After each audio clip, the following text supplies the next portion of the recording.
ఎఫ్రాయిము అనేటువంటి గోత్రము ఇశ్రాయేలీయుల యొక్క 12 గోత్రముల్లోనూ ఆత్మీయముగా మొట్టమొదట పడిపోయింది.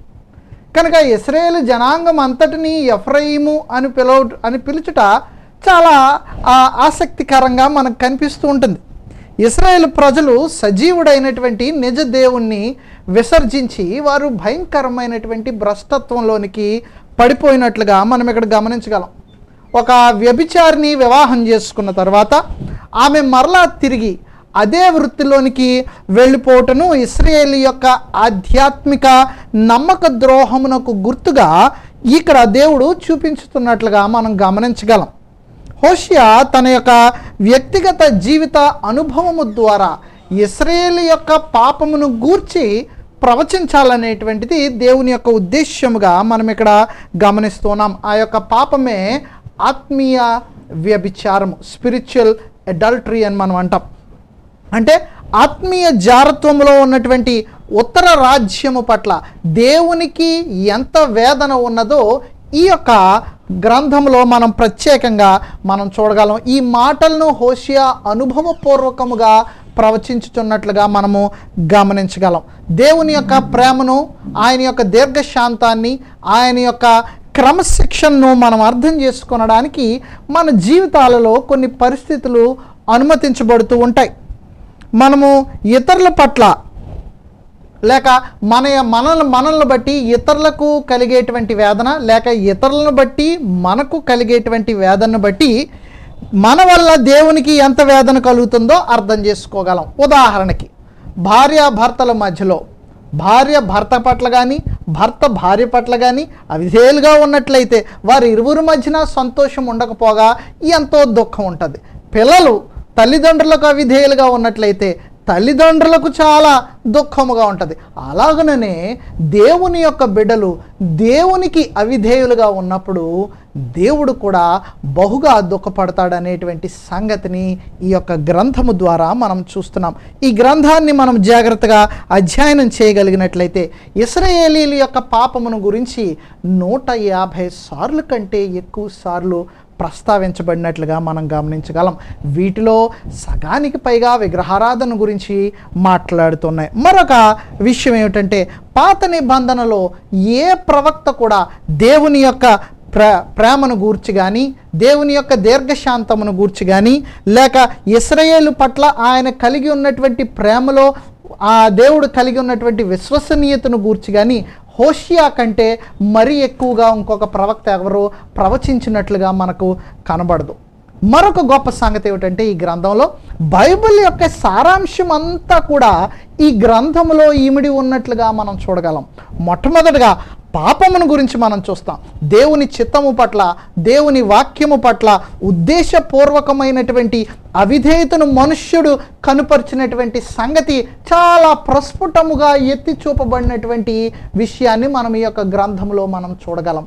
రెండవదిగా దేవుని యొక్క తీర్పును గురించి మనం చదువుతాం.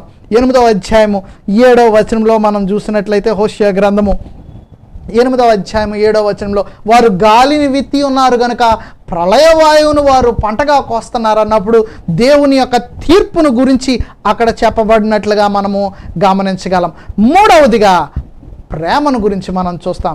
దేవుని ప్రేమ, ఆయన అనుగ్రహించేటువంటి జయమును గురించి మనము ప్రత్యేకంగా ఇక్కడ చూడగలం. కనుక బైబిల్ యొక్క సారాంశం అంతా కూడా ఇక్కడ ఇమిడి ఉన్నట్లుగా, ప్రత్యేకించి ఈ గ్రంథంలో ఇమిడి ఉన్నట్లుగా మనము గమనించగలం. రెండవదిగా ఈ గ్రంథమును మరికొన్ని సత్యాలను కూడా తెలియజేస్తుంది. 3 సత్యాలను తెలియజేస్తుంది.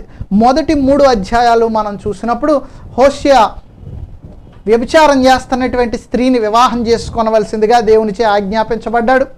వివాహం చేసుకున్నటువంటి ఆ యొక్క స్త్రీ పేరే గోమెరు. ఆమెకును హోషియాకును 3 సంతానం కలిగారు. ఆ తర్వాత ఆమె హోషియాను మోసం చేసి విడనాడి వెళ్ళిపోయి మరలా తిరిగి వ్యభిచార వృత్తిలో ఆమె కొనసాగింది. ఈ 3 విషయాలను కూడా ఈ యొక్క 3 అధ్యాయాల్లోనూ మనం చూస్తాం. అయితే 4 నుండి 7 అధ్యాయాలు మనం చూస్తున్నప్పుడు దేవుడు పరిశుద్ధుడు అనేటువంటి సారాంశాన్ని ఆ యొక్క అధ్యాయాల్లో మనము గమనించగలం. God is Holi. ఆయన పరిశుద్ధుడై ఉన్నాడు కాబట్టే ఆయన పాపములను ఎత్తి చూపుతూ ఉన్నాడు. రెండవదిగా 8వ అధ్యాయం నుండి 10వ అధ్యాయాన్ని మనం చూసినట్లయితే దేవుడు న్యాయమైన వాడు అనేటువంటి సారాంశాన్ని ఆ యొక్క అధ్యాయాల్లో నుండి మనం గ్రహించగలం. God is just. కనుకనే ఇశ్రాయేలు వారు చేసినటువంటి పాపమును బట్టి వారు శిక్షించబడబోచున్నారనేటువంటి సంగతిని వారికి తెలియజేస్తున్నాడు. మూడవదిగా 11వ అధ్యాయం నుండి 14వ అధ్యాయం వరకు మనం చూసినట్లయితే దేవుడు ప్రేమై ఉన్నాడు. God is love. కాబట్టి ఇశ్రాయేలును మరలా తిరిగి ఆయన పునరుద్ధరించడానికి ఆయన ఆశ కలిగి ఉన్నాడు అనేటువంటి సంగతిని మనం ఇక్కడ చూస్తున్నాం. కనుక దేవుని యొక్క పరిశుద్ధతను గూర్చి, దేవుని యొక్క తీర్పును గూర్చి తెలియజేసిన తర్వాత హోషియా తన యొక్క శ్రోతలను లేక ఇశ్రాయేలు జనాంగానికి వారు మారు మనసు పొందాల్సినటువంటి సంగతిని వారికి బోధ చేస్తున్నట్లుగా మనము గమనించగలం. కనుక అనేకమైనటువంటి పాఠములు ఈ యొక్క గ్రంథము నుండి మనము నేర్చుకొనగలము. ప్రియ సహోదరి సహోదరులారా, వాటిలో మొట్టమొదటి పాఠాన్ని మనము చూసేటువంటి ప్రయత్నం చేద్దాం. హోషియా గ్రంథము 4వ అధ్యాయము 6వ వచనాన్ని మనం చూద్దాం. 4వ అధ్యాయము 6వ వచనంలో, నీవు జ్ఞానమును విసర్జించుచున్నావు గనుక నాకు యాజకుడు కాకుండా నేను నిన్ను విసర్జింతును. నీవు నీ ధర్మశాస్త్రమును మరచితివి గనుక నేనును నీ కుమారులను మరతును. ఇశ్రాయేలు జ్ఞానము లేక నశించిపోతున్నారనేటువంటి సంగతిని ఇక్కడ తెలియజేస్తున్నాడు. వారు జ్ఞానాన్ని, దేవుని యొక్క జ్ఞానాన్ని సంపాదించుకొనడానికి వారు నిర్లక్ష్యత కనుపరిచి ఉన్నారు కనుక వారిలో దుష్టత్వం ప్రవేశించింది. జ్ఞానము లేకపోవడం వల్ల దుష్టత్వానికి వారు చోటిచ్చి ఉన్నారనేటువంటి సంగతిని ఇక్కడ తెలియజేస్తున్నాడు. కనుక దేవుని యొక్క జ్ఞానాన్ని వారు నిరాకరించారు కాబట్టి ఇప్పుడు దేవుడు వారిని నిరాకరిస్తున్నట్లుగా వారికి తెలియజేస్తున్నాడు. ప్రియ సహోదరి సహోదరులారా, దేవుని యొక్క వాక్యాన్ని దేవుని ధ్యానించుట ద్వారా ఆయన గూర్చినటువంటి జ్ఞానాన్ని మనం సంపాదించుకుంటాం. అయితే చాలామంది దేవుని యొక్క వాక్యాన్ని ధ్యానం చేయడానికి వారు ఎక్కువ ఆసక్తి కనుపరచరు. వారు ఆసక్తి కనుపరచకపోవటం చేత వారిలో దుష్టత్వం ప్రవేశిస్తుందనేటువంటి సంగతిని వారు మర్చిపోతూ ఉంటారు, వారు గ్రహించకుండా ఉంటారు. దేవుని యొక్క వాక్యాన్ని ఎప్పుడైతే మనం ధ్యానం చేయడం విడిచిపెడతామో, ఈ దేవుని యొక్క వాక్యాన్ని చదవడానికి మనం ఎప్పుడైతే ఆసక్తి కనుపరచమో అప్పుడు దుష్టత్వం మనలోనికి ప్రవేశించడం మాత్రమే కాక దేవుని దృష్టిలో మనము ఆయన యొక్క జ్ఞానాన్ని నిరాకరించినటువంటి వానిగా ఆయన దృష్టిలో మనం కనపడతాం. కనుక ఆయన కూడా మనలను నిరాకరిస్తున్నాడు అనేటువంటి సంగతిని మనము ఎరగనటువంటి స్థితిలో ఉంటాం. కనుక ఇశ్రాయేలు జనాంగము కూడా జ్ఞానము లేకపోవటం చేత, దేవుని యొక్క జ్ఞానాన్ని వారు సంపాదించుకొనలేకపోవటం చేత వారు నశించిపోయేటువంటి స్థితిలో ఉన్నారనేటువంటి సంగతిని ఇక్కడ ప్రత్యేకంగా తెలియజేస్తూ ఉన్నాడు. రెండవదిగా మనం చూసినట్లయితే 4వ అధ్యాయము 17వ వచనాన్ని మనం చూద్దాం. 4వ అధ్యాయము 17వ వచనము, ఎఫ్రాయిమును విగ్రహములతో కలుసుకొనెను, వానిని అలాగుననే ఉండనిమ్ము. రెండవదిగా వారు దేవునికి హేయమైన వాటి యందు నమ్మిక ఉంచారు. 8వ అధ్యాయము 4 నుండి 6 వచనాలు కూడా మనం చూసినట్లయితే ఇదే సారాంశాన్ని ఇక్కడ తెలియజేస్తున్నాడు, ఇదే ఉద్దేశాన్ని ఇక్కడ తెలియజేస్తున్నాడు. నాకు అనుకూలులు కాని రాజులను వారు నియమించుకుని ఉన్నారు, నేనెరుగని అధిపతులను తమకుంచుకొని ఉన్నారు. విగ్రహ నిర్మాణమందు తమ వెండి బంగారములను వినియోగించుట చేత వాటిని పోగొట్టుకొని ఉన్నారు. షోమ్రోను ఆయన నీ దూడను విగ్రహమును విసర్జించెను, నా కోపము వారి మీద రగులు కొనెను. ఎంతకాలము వారు పవిత్రత నొందజాలకుందురు, అది ఇశ్రాయేలు వారి చేతి పనియే గదా. కంసాలి దానిని చేసెను, అది దైవము కాదు కదా. షోమ్రోను చేసుకున్న ఈ దూడ చిన్నాభిన్నములగును, వారు గాలిని విత్తి ఉన్నారు గనక ప్రళయ వాయువు వారికి కోతయగును. కనుక దేవునికి ఏవైతే హేయమైనటువంటి ఉన్నాయో వాటిని వారు పూజించట ప్రారంభించారు. జాగ్రత్తగా గమనించండి, దేవుడు మోషేకి ఇచ్చినటువంటి లేక ఇశ్రాయేలు జనాంగానికి ఇచ్చినటువంటి 10 ఆజ్ఞలలో అత్యంత ప్రాముఖ్యమైనటువంటిది.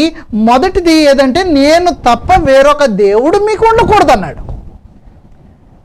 సజీవుడైనటువంటి నిజ దేవుణ్ణి విడిచిపెట్టి వారు ప్రతిమలను ఆరాధిస్తున్నారు, దేవతా ప్రతిమలను ఆరాధిస్తున్నారు.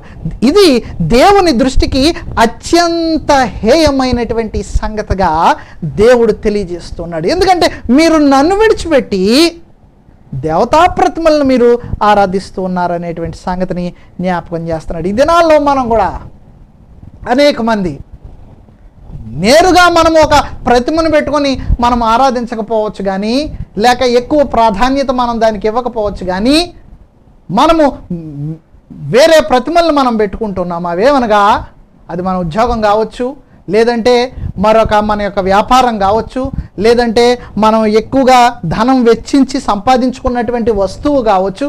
ఏదైనప్పటికీ దేవుని కంటే మొదటి స్థానంలో దేన్ని మనము పెట్టినప్పటికీ అది ప్రతిమే, అది ఒక విగ్రహమే. కనుక దేవునికి అది హేయమైనటువంటి సంగతిగా మనం గ్రహించాలి. ప్రియ సహోదరి సహోదరులారా, ఇశ్రాయేలు చేసినటువంటి ఆ యొక్క హేయమైనటువంటి కార్యం ఏమిటంటే, దేవతా ప్రతిమలను వారు పూజించుట ప్రారంభించారు. రెండవదిగా వారు చేసినటువంటి మరొక దుష్ట కార్యం ఏమిటంటే, 5వ అధ్యాయము 13 నుండి 15 వచనాలు మనం చూసినప్పుడు, వారు అష్షూరీయుల యొక్క సహాయాన్ని అడిగారు. నిజదేవుని మీద ఆధారపడడం మానేసి, సమస్తమును చేయగల శక్తిగల దేవునికి విజ్ఞాపన చేయడం మానేసి, దేవుని మీద ఆధారపడడం మానివేసి అష్షూరీయుల మీద ఆధారపడ్డారు. అష్షూరీయులు ఏం చేశారంటే, వీరి యొక్క బలాన్నంతటినీ వారు తీసేసుకున్నారు. చాలా సందర్భాల్లో మన యొక్క జీవితాల్లో కూడా దేవుని మీద తప్ప మిగిలినటువంటి అన్నిటి మీద ఆధారపడతాం. మనకున్నటువంటి పలుకుబడి మీద, ధనం మీద, సామర్థ్యం మీద, బలం మీద, అన్నిటి మీద ఆధారపడతాము. కానీ సమస్తమును చేయగలిగినటువంటి దేవునిపై మనము ఆధారపడము. ఇశ్రాయేలు జనాంగము చేసినటువంటి హేయమైనటువంటి క్రియ ఏమిటంటే, వారు దేవుని మీద కాక అష్షూరీయుల మీద ఆధారపడ్డారు. బైబిల్ గ్రంథంలో అనేక మందిని మనం చూస్తున్నాం. కష్ట సమయంలో దేవుని మీద ఆధారపడినటువంటి వారిలో ఎక్కువగా మనం చదివేటువంటిది కీర్తనకారుడు దావీదుని గురించి మనం చదువుతాం. కీర్తనల గ్రంథము 55వ కీర్తన మనం చూస్తున్నప్పుడు, దావీదు తన జీవితంలో అత్యంత కష్టకాలంలో ఉన్నాడు. ఆ సమయం ఏమిటంటే, 55వ కీర్తన రాస్తున్నటువంటి ఆ యొక్క సమయం ఎలాంటిదంటే, తను అత్యధికముగా ప్రేమించినటువంటి తన కుమారుడైన అబ్షాలోము తన మీద తిరుగుబాటు చేసి తన రాజ్యమును తన యొద్ద నుండి లాగివేసుకోవాలనేటువంటి ఉద్దేశం కలిగి తన మీదకు యుద్ధమును ప్రకటించినటువంటి సందర్భం అది.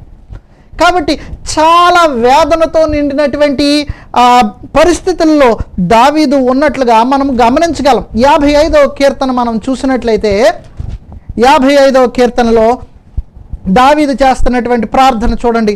55వ కీర్తన 16-17 వచనాలు. అయితే నేను దేవునికి మొర్ర పెట్టుకుందును, యెహోవా నన్ను రక్షించును. సాయంకాలమున, ఉదయమున, మధ్యాహ్నమున నేను ధ్యానించుచు మొర్ర పెట్టుకుందును, ఆయన నా ప్రార్థన ఆలకించును. ఎవరి మీద ఆధారపడాలో, ఎవరి యందు నమ్మిక ఉంచాలో దావీదు చాలా స్పష్టంగా తెలియజేశాడు. ఇక్కడ దేవునికి నేను మొరపెడుతున్నాను. ఎప్పుడు మొరపెడుతున్నాను? ఉదయకాలమున, సాయంకాలమున, మధ్యాహ్న కాలమున నేను దేవునికి మొరపెడుతున్నాను. అలాగ నేను మొరపెట్టినప్పుడు ఆయన నా యొక్క ప్రార్థన ఆలకిస్తాడు అంటున్నాడు. ఒక గొప్ప ఉదాహరణ, ఇశ్రాయేలు ప్రజలు వారు దేవుని మీద నమ్మకం ఉంచక వారు తమ చేతులతో తయారు చేసుకున్నటువంటి విగ్రహాల మీదను, అలాగనే అష్షూరీయుల మీదను వారు నమ్మిక ఉంచి ఉన్నారు. అయితే దేవుడు వారి యొద్ద నుండి ఆశించినటువంటిది ఏమిటంటే, ఆయన మీద నమ్మకం ఉంచాలనేటువంటిది దేవుని యొక్క ఉద్దేశం. అయితే వారు ఆ రీతిగా చేయలేకపోయారు. తర్వాత కీర్తనల గ్రంథం 22వ వచనం దగ్గరికి వచ్చేటప్పుడు 55వ కీర్తన 22వ వచనం, నీ భారము యెహోవా మీద మోపుము, ఆయనే నిన్ను ఆదుకొనును, నీతిమంతులను ఆయన ఎన్నడును కదలనీయుడు. నీ భారం ఆయన మీద మోపినట్లయితే ఆయనే నిన్ను ఆదుకుంటాడు. కనుక దేవునికి హేయమైనటువంటి వాటి యందు కాక దేవుని మీదనే మనుష్యుడు ఆధారపడాలనేటువంటి సంగతిని దేవుడు మనకు తెలియజేస్తున్నాడు. హోషియా తన యొక్క శ్రోతలకు ఈ సంగతిని, మరి విశేషంగా ఇశ్రాయేలు జనాంగానికి ఈ సంగతిని తెలియజేస్తున్నాడు. మూడవదిగా హోషియా గ్రంథం, మరలా వెనక్కి వెళ్ళిపోదాం. హోషియా గ్రంథము 4వ అధ్యాయము మొదటి 3 వచనాలు మనం చూసినప్పుడు, వారు భయంకరమైనటువంటి పాపములు చేసి ఉన్నారు. భయంకరమైనటువంటి పాపములు. ఎలాంటి పాపములంట? రక్తపాతం జరిగించున్నారు. అనైతికతతో వారు జీవిస్తూ ఉన్నారు. చాలా భయంకరమైనటువంటి పాపములు. They are guilty of grievous sins. చాలా భయంకరమైనటువంటి పాపాలు, దేవునికి అత్యంత విరోధకరమైనటువంటి రీతిలో దేవుని యొక్క ధర్మశాస్త్రాన్ని ఉల్లంఘించి తృణీకరించి, ఏ సంగతులైతే ధర్మశాస్త్రంలో ఖచ్చితంగా మీరు చేయడానికి వీలు లేదు అని చెప్పబడ్డాయో, అది వ్యభిచారం కానివ్వండి, నరహత్య కానివ్వండి, దొంగతనం కానివ్వండి, పొరుగువారిది ఆశించడం కానివ్వండి, ఏదైనప్పటికీ కూడా ఇవన్నీ కూడా వారు చేసినటువంటి వారై ఉన్నారనేటువంటి సంగతిని ఇక్కడ జ్ఞాపకం చేయబడుతున్నారు. అయితే ఇవన్నీ చేస్తూ కూడా వారు ఏం చేస్తున్నారంటే దేవునికి బలులు మాత్రం అర్పిస్తూ ఉన్నారంట. 9వ అధ్యాయం 4వ వచనం చూద్దాం. చూడండి, ఇక్కడ అంటున్నాడు, యెహోవాకు ద్రాక్షారస పానార్పణమును వారు అర్పింపరు, వారు అర్పించు బలుల యందు ఆయనకిష్టం లేదు.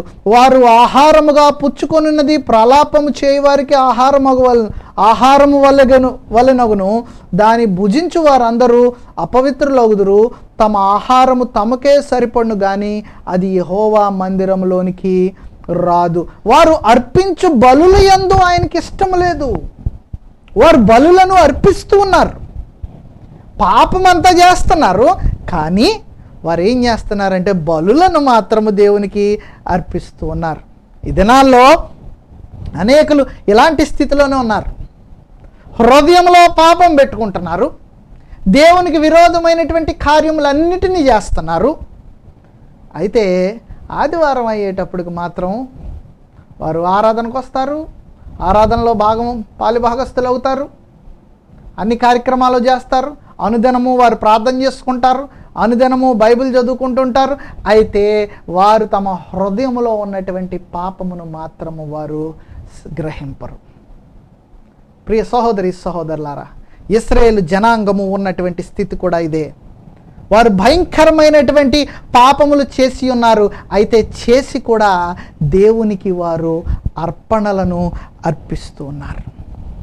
ఇది ఎంత భయంకరమైనటువంటి సంగతో గ్రహించండి. అటువంటి బలులను దేవుడు అంగీకరించడం లేదు, అటువంటి ఆరాధనను దేవుడు అంగీకరించడం లేదు.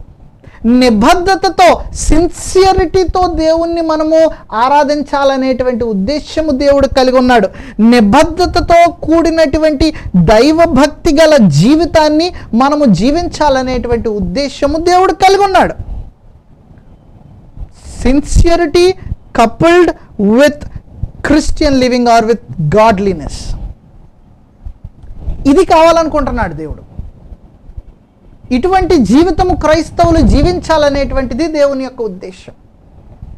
అంతేగాని తమకు నచ్చినట్లుగా జీవించి దేవునికి చేయాల్సినటువంటి కార్యములు మేము చేసేస్తున్నాంలే అనేటువంటి ఉద్దేశంతో ఉన్నటువంటి వారి యందు దేవునికి సంతోషం ఉండదు.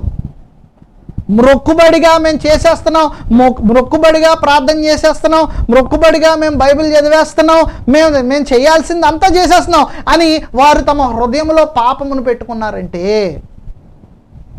అలాంటి ప్రార్థనను, అలాంటి అర్పణను దేవుడు అంగీకరించడనేటువంటి సంగతిని మనం గ్రహించాలి. ప్రియ సహోదరి సహోదరులారా, నాలుగవదిగా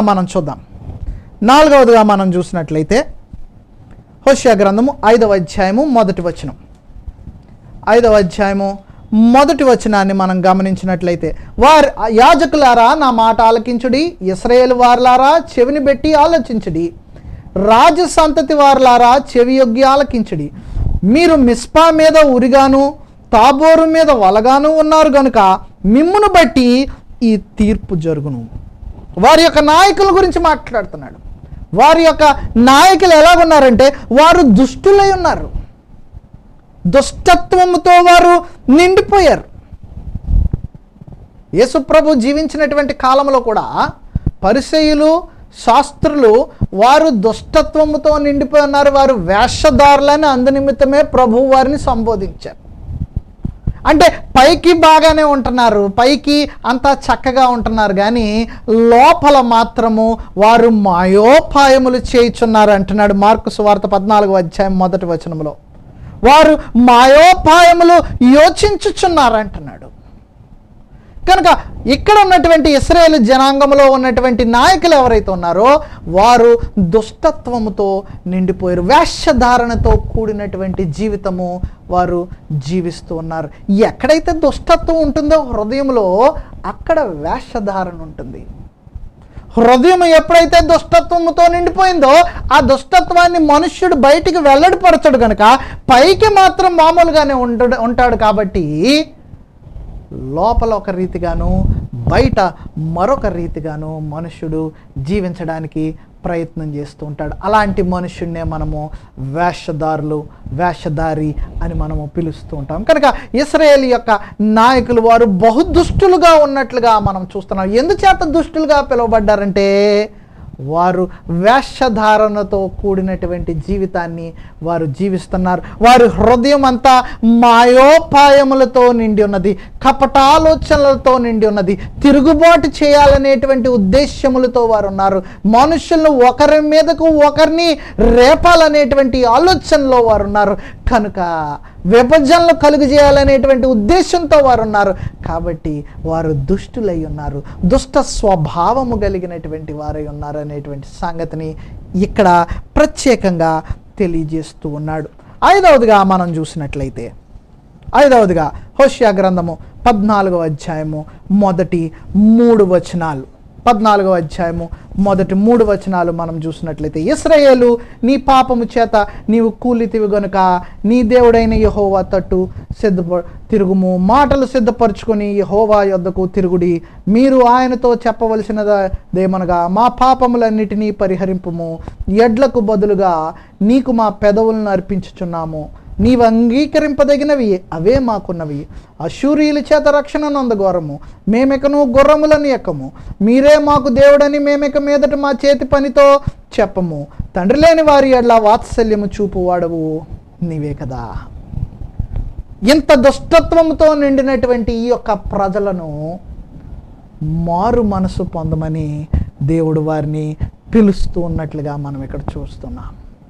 They are being called for repentance. మారు మనసు పొందమని.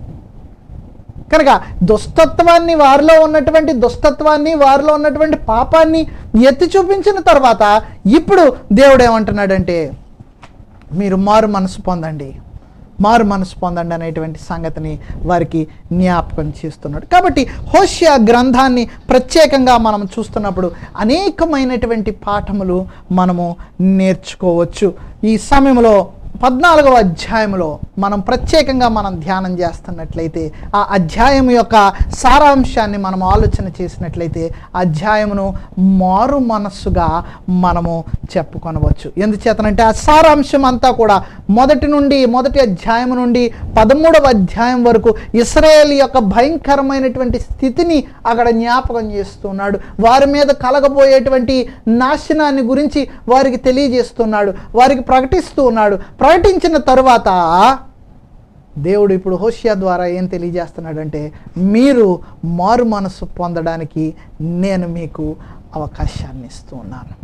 మన జీవితాల్లో కూడా దేవుని యొక్క జ్ఞానాన్ని విసర్జించి దేవునికి హేయమైనటువంటి కార్యములను మనము దినదినము చేస్తూ అలాగనే పాపములో జీవిస్తున్నటువంటి వారమై దుష్టమైనటువంటి స్వభావంలో కలిగినటువంటి వారమై మనం ఉంటూ ఉన్నప్పటికీ కూడా మారు మనసు పొందడానికి దేవుడు మనకు అవకాశాన్ని ఇస్తున్నట్లుగా మనం గమనించాలి. ప్రియ సహోదరి సహోదరులారా, అదే అవకాశాన్ని ఇక్కడ ఇశ్రాయేలు జనాంగానికి దేవుడు ఇస్తూ ఉన్నట్లుగా మనం చూస్తున్నాం. అనేక పాపముల విషయంలో వారు దోషులుగా ఉన్నట్లుగా మనం చూసినప్పటికీ వారు చేసినటువంటి పాపమునకు ప్రతిగా భయంకరమైనటువంటి శిక్షను వారు అనుభవించాల్సి ఉండగా కూడా దేవుడు వారు మారు మనసు పొందడానికి వారికి అవకాశం ఇస్తున్నాడు. ఆయన శిక్షను తప్పించుకునేటువంటి తరుణాన్ని వారికి ఇస్తున్నాడు. అదే 14వ అధ్యాయంలో అంటున్నాడు, ఇశ్రాయేలు మారు మనసు పొందడానికి వారు పిలువబడ్డారు. ఏమంటున్నాడు? నీ పాపము చేత నీవు కూలితివి గనుక నీ దేవుడైన యెహోవా తట్టు తిరుగుము. ఇశ్రాయేల్ ప్రజలు ఇది ఒక్కసారే దేవునికి వ్యతిరేకంగా వారు కార్యములు చేయలేదు. అనేక సార్లు అనేక సందర్భంలో దేవునికి విరోధముగా వారు పాపం చేశారు. దినవృత్తాంతములు 2వ గ్రంథాన్ని ఒకసారి మనం చూద్దాం. దినవృత్తాంతములు 2వ గ్రంథం 30వ అధ్యాయం 6 నుండి 9 వచనాలు మనం చూసినప్పుడు ఇటువంటి మాటలే మనకు కనిపిస్తాయి. ఇప్పుడు 14వ అధ్యాయంలో మనం చూసినటువంటి మాటలే ఈ దినవృత్తాంతముల గ్రంథము 2వ గ్రంథము 30వ అధ్యాయము 6 నుండి 9 వచనాల్లో నేను చదువుతున్నాను. చూడండి, 6వ వచనం 2వ భాగము నుండి. ఇశ్రాయేలు వారలారా, అబ్రహాము, ఇస్సాకు, ఇశ్రాయేలీల దేవుడైన యెహోవా వైపు తిరుగుడి. మీరు తిరిగిన ఎడల మీలో అష్షూరు రాజుల చేతిలో నుండి తప్పించుకొని శేషించిన వారి వైపు ఆయన తిరుగును. తమ పితరుల దేవుడైన యెహోవా ఎడల ద్రోహముగా ప్రవర్తించిన మీ పితరుల వలెను మీ సహోదరుల వలెను మీరు ప్రవర్తింపకుడి. వారి ప్రవర్తన ఎట్టిదో మీకు అగుపరచవలనని ఆయన వారిని వినాశనమునకు అప్పగించును. మీ పితరుల వలె మీరు అవిధేయులు కాక యెహోవాకు లోబడి ఆయన శాశ్వతముగా పరిశుద్ధపరిచిన ఆయన పరిశుద్ధ మందిరంలో ప్రవేశించి మీ దేవుడైన యెహోవా మహోగ్రత మీ మీద నుండి తొలగిపోవునట్లు ఆయన్ను సేవించుడి. మీరు యెహోవా వైపు తిరిగిన ఎడల మీ సహోదరుల ఎడలను మీ పిల్లల ఎడలను చెర తీసుకొని పోయిన వారికి కనికరము పుట్టును. వారు ఈ దేశమునకు తిరిగి వచ్చెదరు. మీ దేవుడైన యెహోవా కరుణా కటాక్షములు గలవాడు గనుక మీరు ఆయన వైపు తిరిగిన ఎడల ఆయన మీ యందు ప్రసన్నుడగును. కనుక దేవుని వైపు తిరగమని ఇశ్రాయేలు జనాంగానికి మాటి మాటికి దేవుడు జ్ఞాపకం చేస్తున్నాడు. ఇక్కడ 14వ అధ్యాయం దగ్గరికి వచ్చేటప్పుడు కూడా మీరు ఆయన వైపు తిరుగుడి అని హోషియా ప్రవచిస్తున్నాడు. మీ దేవుడైనటువంటి యెహోవా తట్టు మీరు తిరగండి. ఎందుకంటే ఆయన్ను విడిచిపెట్టి మీరు ఇతర దేవతా ప్రతిమల మీద మీరు ఆధారపడ్డారు, ఇతరుల యొక్క శక్తి మీద మీరు ఆధారపడ్డారు, మీ సొంత జ్ఞానం మీద మీరు ఆధారపడ్డారు. కనుక ఇప్పుడు సమయం వచ్చింది. మిమ్మల్ని మీరు రక్షించుకోవాలంటే మీరు చేయాల్సినటువంటి మొట్టమొదటి పని ఏమిటంటే, దేవుని యొక్క ఆ యొక్క మహోగ్రత నుండి మిమ్మల్ని మీరు తప్పించుకోవాలంటే మీరు చేయాల్సినటువంటి పని ఆయన వైపు తిరగాలి. ఎందుకంటే ఆయన వైపు ఎందుకు తిరగాలి అంటే దానికి సమాధానం ఇశ్రాయేలు ప్రజలు పాపం చేశారు కాబట్టి దేవుని వైపునకు వారు తిరగవలసినటువంటి అవసరత ఉన్నది. విగ్రహాలను ఆరాధించడం ద్వారా వారు దేవుని యొద్ద నుండి పొందుకున్నటువంటి ఆశీర్వాదాలను వారు పోగొట్టుకొని ఆత్మీయంగా వారు మరణించారు. ఆత్మీయంగా మృతి చెందినటువంటి పరిస్థితుల్లో వారు ఉన్నారు. కనుక ఇప్పుడు వారు ఏం చేయాలంటే దేవుని యొక్క ప్రసన్నతను వారు సంపాదించుకోవాలి. దేవుని యొక్క కనికరానికి వారు పాత్రులు అవ్వాలి అంటే ఇప్పుడు దేవుని వైపు తిరగాలి. ప్రియ సహోదరి సహోదరులారా, ఇది మనకు ఒక గొప్ప పాఠం. దేవుని వైపునకు మనము తిరగకుండా అనేకమైనటువంటి సందర్భాలలో దేవునికి దూరస్తులుగా మనం జీవిస్తూ ఉంటాం. మన యొక్క సొంత జ్ఞానము మీద మనం ఆధారపడుతూ ఉంటాం. మన యొక్క మనస్సులకు నచ్చినటువంటి కార్యములను మనం చేస్తూ ఉంటాం. తద్వారా దేవునికి ఎంత దూరముగా ఉన్నామో అనేటువంటి సంగతిని మనం గ్రహించాం. అయితే దేవుని యొక్క ఉద్దేశం ఏమై ఉన్నదంటే, మీరు అట్టి రీతిగా జీవిస్తున్నట్లయితే నా ఉగ్రతకు మీరు పాత్రలవుతారు సుమా. అయినప్పటికీ నేను మీకు మారు మనస్సు పొందడానికి మీకు అవకాశం ఇస్తూ ఉన్నాను. ఇశ్రాయేలు ప్రజలకు దేవుడు ఆ యొక్క అవకాశాన్ని ఇస్తున్నాడు. ఏమంటున్నాడంటే, మీరు మరలా నా వైపు తిరగండి, నా యొద్దకు రండి, కమ్ బ్యాక్ టు మీ. ఒక వ్యాఖ్యానకర్త ఏమన్నాడంటే, ఇదే వచన భాగాన్ని గురించి ఏమన్నాడంటే, come back home, come home Israel, come home అన్నాడు ఆయన. అనగా వెనక్కి రండి, come home to your lord hour God. మన ప్రభువును, మన దేవుడైనటువంటి వాని యొద్దకు మీరు మరలా తిరిగి రండి. ఆయన యొద్దకు మనము మరలా తిరిగి వెళ్ళాల్సినటువంటి అవసరతను మనము గుర్తించాలి. ప్రియ సహోదరి సహోదరులారా, ప్రత్యేకంగా పాపములో మనము జీవిస్తున్నప్పుడు, ప్రత్యేకంగా మన హృదయము పాపముతో నిండి ఉన్నటువంటి సమయంలో దేవుని వైపునకు తిరగాల్సినటువంటి అవసరతను మనం గుర్తించాల్సినటువంటి అవసరం ఉంది. ఇర్మియా గ్రంథము 4వ అధ్యాయాన్ని మనం చూద్దాం. చూడండి, ఇర్మియా గ్రంథము 4వ అధ్యాయం 1వ వచనం. ఇదే యెహోవా వాక్కు, ఇశ్రాయేలు, నీవు తిరిగి రానుద్దేశించిన ఎడల నా యొద్దకే రావలెను. నా యొద్దకే నీవు మరలా తిరిగి రావాలి. ఇశ్రాయేలు తిరిగి దేవునితో మాట్లాడాలన్నా, ఆయన యొద్దకు రావాలన్నా, దానికి ప్రీరిక్విజిట్, దానికి అవసరమైనటువంటిది, దానికి ఉన్నటువంటి కండిషన్, షరతు ఏమిటంటే వారు మారు మనస్సు పొందాలి. దేవుని యొద్దకు రావాలంటే వారు మారు మనస్సు పొందాలి. ఈ రోజుల్లో చాలామంది ఏమనుకుంటారంటే మారు మనసు అనేటువంటిది కేవలం బాప్తిసం పొందేటువంటి సమయంలో పొందితే సరిపోతుంది, అప్పుడు పొందేసాం కాబట్టి ఇంకా మారు మనసు యొక్క అవసరత మనకి ఏమీ లేదు అని అనుకుంటూ ఉంటారు. అది చాలా బుద్ధిహీనమైనటువంటి ఆలోచన. Repentance is a continuous process. మారు మనసు అనేటువంటిది నిరంతరము ఒకని జీవితంలో కొనసాగాల్సినటువంటి ప్రక్రియ, నిరంతరము జరుగుతూ ఉండాలి. మారు మనసును గురించి అనేక సందర్భాల్లో మనం మాట్లాడుకున్న మెథన్య అనేటువంటి గ్రీక్ భాషా పదము నుండి సంగ్రహించబడినటువంటి మాటే రిపెంటెన్స్గా మనము అనేక సందర్భాల్లో చర్చించుకున్నాం. దీనికి 2 అర్థాలు ఉన్నాయి. ఇర్మియా గ్రంథాన్ని మనం చూద్దాం. చూడండి, ఇర్మియా గ్రంథం 35వ అధ్యాయము 15వ వచనం. మారు మనసుకు ఉన్నటువంటి 2 అర్థాలు మనం అక్కడ గమనించగలం. 1 change of mind, 2 change of actions, ఆలోచనలో మార్పు, 2 క్రియలలో మార్పు. ఇర్మియా గ్రంథము 35వ అధ్యాయము 15వ వచనం 2వ భాగాన్ని, ప్రతివాడును తన దుర్మార్గతను విడిచి, నంబర్ 1 దుర్మార్గతను విడిచి, నంబర్ 2 మీ క్రియలను చక్కపరుచుకొనని ఎడల, మీ క్రియలను చక్కపరుచుకొని ఎడల. మొట్టమొదటిది చేంజ్ ఆఫ్ మైండ్, దుర్మార్గతను విడిచి. 2 చేంజ్ ఇన్ యాక్షన్స్, క్రియలలో మార్పు. అప్పుడే నిజమైనటువంటి మారు మనసు. ఎందుకంటే మారు మనస్సు అనేటువంటిది లేకుండా రక్షణ లేదు. హెబ్రీయులకు రాసినటువంటి పత్రిక 13వ అధ్యాయం 15వ వచనం. మారు మనసు లేకుండా రక్షణ అనేటువంటిది మనుష్యునికి లేదు. నిజమైనటువంటి మారు మనసు మనము కలిగి ఉండాలి. నిజమైనటువంటి మారు మనసును మనము సాధన చేస్తూ ఉండాలి. చాలా సందర్భాల్లో మారు మనసును గురించి మనం ఎక్కువగా ఆలోచన చేయం. ఎప్పుడో బాప్తిసం పొందినటువంటి టైంలో మారు మనసు పొందాం, అప్పుడుతో సరిపోయింది అనుకుంటాం. అనుదినము మారు మనసు మనం పొందుతూ ఉండాలి. ప్రియ సహోదరి సహోదరులారా, కనుకనే అంటున్నాడు కొరింథీయులకు రాసినటువంటి 2వ పత్రిక 7వ అధ్యాయము 10వ వచనంలో, దైవ చిత్తానుసారమైన దుఃఖము రక్షణార్థమైన మారు మనస్సును కలుగజేస్తుంది అంటున్నాడు. దైవ చిత్తానుసారమైనటువంటి దుఃఖం అంటే ఏమిటి? చాలా సందర్భాల్లో ఏమనుకుంటామంటే, మనం టీవీల్లో కూడా చూస్తూ ఉంటాం. ఈ దినాల్లో టీవీ ప్రోగ్రాంలో మనం చూస్తున్నప్పుడు ఎక్కువగా కెమెరాలు ఎవరైతే ప్రార్థన సమయంలో ఏడుస్తున్నారో వాళ్ళ వైపు చూపించి వీళ్ళు మారు మనసు పొందుతున్నారు అంటున్నారు. కొన్ని సందర్భాల్లో భావోద్వేగాల వల్ల మారు మనసు కలగొచ్చు.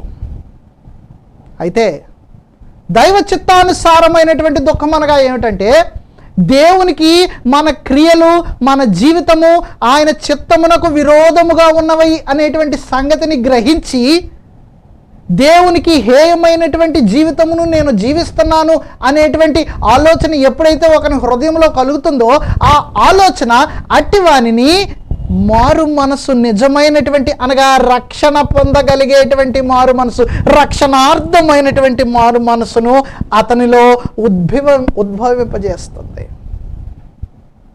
కలుగజేస్తుంది. కనుకనే నిజమైనటువంటి మారు మనస్సు అనేటువంటిది చాలా అవసరం. ఇశ్రాయేలు ప్రజలకు చెప్పబడుతున్నటువంటి మాట ఇదే, మీరు మారు మనసు పొందండి. ఎందుచేతనంటే మీరు చేసినటువంటి దుష్టమైనటువంటి క్రియలు చాలా భయంకరముగా ఉన్నాయి. వాటిని నేను చూసినప్పుడు మీ మీదకు నాశనాన్ని తీసుకురావడం తప్ప మరొక వేరే మార్గం లేదు. అయితే మీరు నా జనాంగము కనుక ఇతర జనాంగములకు, ఇతర దేశములకు, ఇతర ప్రజలకు మీరు వెలుగుగా ఉండాలని నేను మిమ్మల్ని ఏర్పాటు చేసుకున్నాను కనుక. యెషయా గ్రంథం 40వ అధ్యాయంలో మనం చదువుతాం, 44వ అధ్యాయము, 42వ అధ్యాయము, అన్యజనులకు వెలుగుగా ఉండడానికి నేను నిన్ను నియమించుకున్నానని ఇశ్రాయేలు ప్రజల గురించి ఆయన మాట్లాడుతున్నాడు. మిమ్మల్ని వెలుగుగా ఉండడానికి నేను నియమించుకున్నాను కనుక మీరు మారు మనసు పొందడానికి మీకు అవకాశం ఇస్తున్నాను. బట్ ఆ యొక్క మారు మనసుకు ఒక కండిషన్ ఉంది. ఏమిటంటే మీ యొక్క ఆ మారు మనసు ఆలోచనలోనూ తలంపుల్లోనూ మార్పు అయి ఉండాలి. కేవలము ఊరికినే మారు మనసు పొందేశామని అనడానికి లేదు. అదే మాటను ఇక్కడ తెలియజేస్తున్నాడు 2వ వచనంలో, మాటలు సిద్ధపరచుకుని యెహోవా యొద్దకు తిరుగుడి. దేవుని వైపునకు తిరగవలసినటువంటి అవసరతను జ్ఞాపకం చేస్తున్నాడు. 11వ అధ్యాయము 2వ వచనాన్ని మనం చూసినప్పుడు ఇశ్రాయేలు యొక్క స్థితి మనకు అక్కడ కనిపిస్తూ ఉంటుంది. వారు ఎంత భయంకరమైనటువంటి స్థితిలో ఉన్నారంటే, ప్రవక్తలు వారిని పిలిచినను బయలుదేవతలకు వారు బలులను అర్పించిరి, విగ్రహములకు ధూపము వేసిరి. ఎంత భయంకరమైనటువంటి స్థితిలో ఉన్నారండి. ప్రవక్తలు వారిని పిలుస్తున్నారు, మీరు దేవుని వైపు తిరగండి, దేవుని యొక్క చిత్తాన్ని మీరు గ్రహించండి అని వారికి తెలియజేస్తూ ఉన్నప్పటికీ కూడా వారు ఆ మాటను లక్ష్య పెట్టక ఇక్కడ అంటున్నాడు చూడండి, వారు బయలుదేవతలకు బలులను అర్పించిరి, విగ్రహములకు ధూపములు వేసిరి. ఇలాంటి స్థితిలో ఉన్నటువంటి వీరు మరలా తిరిగి రావాల్సినటువంటి వారై ఉన్నారు. దినాన చాలామంది క్రైస్తవులు కూడా అదే పరిస్థితుల్లో ఉన్నారు. అనేక సందర్భాల్లో వాక్యము ద్వారా హెచ్చరించబడుతున్నప్పటికీ, వాక్యము చేత గద్దించబడుతున్నప్పటికీ, అనేక మంది సువార్థికులు కానీ దైవజనులు కానీ అనేక మంది అనేక రీతులుగా సరిచేసుకోనమని హెచ్చరించినప్పటికీ కూడా విశ్వాసులు వారికి నచ్చినటువంటి రీతిలోనే, వారి మేలనుకుంటున్నటువంటి రీతిలోనే వారు కొనసాగుతున్నారు. జాగ్రత్త. దేవుడు ఇశ్రాయేలు ప్రజలకు ఒక అవకాశాన్ని ఇస్తున్నాడు ఆ గ్రంథంలో, పాత నిబంధనలో. ఇప్పుడు మనకు ఈ యొక్క అవకాశాన్ని ఇస్తున్నాడు. ఏమంటున్నాడంటే ఇక్కడ అంటున్నాడు చూడండి, మాటలు సిద్ధపరచుకొని. ఒకవేళ దేవునికి విరోధముగా మనం జీవిస్తున్నట్లయితే మాటలు సిద్ధపరచుకొని. ఎలాంటి మాటలు సిద్ధపరచుకోవడం అంటే ఏమిటి? ఒక చక్కని ఉదాహరణ మనకు కనిపిస్తూ ఉంటుంది క్రొత్త నిబంధనలో. లూకా సువార్త 14వ అధ్యాయం 15వ అధ్యాయం 15వ అధ్యాయము 18వ వచనం. తప్పిపోయిన కుమారుని గురించి మనం ఒకటి చదువుతాం. 15వ అధ్యాయము 18వ వచనం. కుమారుడు అనుకుంటున్నాడు తన ధనాన్ని అంతటినీ పోగొట్టుకున్న తర్వాత, నేను లేచి నా తండ్రి వద్దకు వెళ్ళి, తండ్రి, నేను పరలోకమునకు విరోధముగాను నీ ఎదుటను పాపము చేసేదని. మాటలు సిద్ధపరచుకోవడం అంటే దేవుని యొక్క సన్నిధానంలో, దేవుని ఎదుట మన యొక్క పాపములను ఒప్పుకోవడం. తప్పిపోయిన కుమారుడు చెప్పినటువంటి మాటలు ఇక్కడ, తండ్రి, నేను పరలోకమునకును నీకును విరోధముగా పాపం చేశాను. ఎంత గొప్ప మాట! అటువంటి మాటలను మనము అటువంటి మాటలను మనం సిద్ధపరచుకోవలసినటువంటి వారమై ఉన్నాం. నిజమైనటువంటి మారు మనసు ఎలాగుంటుందో ఆ 2-3 వచనాల్లో మనం చూస్తున్నాం. మీరు ఆయనతో చెప్పవలసినటువంటి మాటలు ఏమనగా 14వ అధ్యాయం 2వ వచనం అంటున్నాడు చూడండి, మీరు ఆయనతో చెప్పవలసినటువంటి మాటలు ఏమనగా. ఏమి మాటలు? ఏ మాటలు పడితే అవి కాదు, మొక్కుబడి మాటలు కాదు, లేక సమర్థించుకునేటువంటి మాటలు కాదు. చాలా సందర్భాల్లో మనం సమర్థించుకుంటాం. ఏమిటంటే, దేవా నా పరిస్థితి నీకు తెలుసు కదా, దేవా నేను ఉన్నటువంటి స్థితి నీకు తెలుసు కదా, తండ్రి నా యొక్క బలహీనతలు నీకు తెలుసు కదా, తండ్రి నా యొక్క నిస్సహాయత నీకు తెలుసు కదా.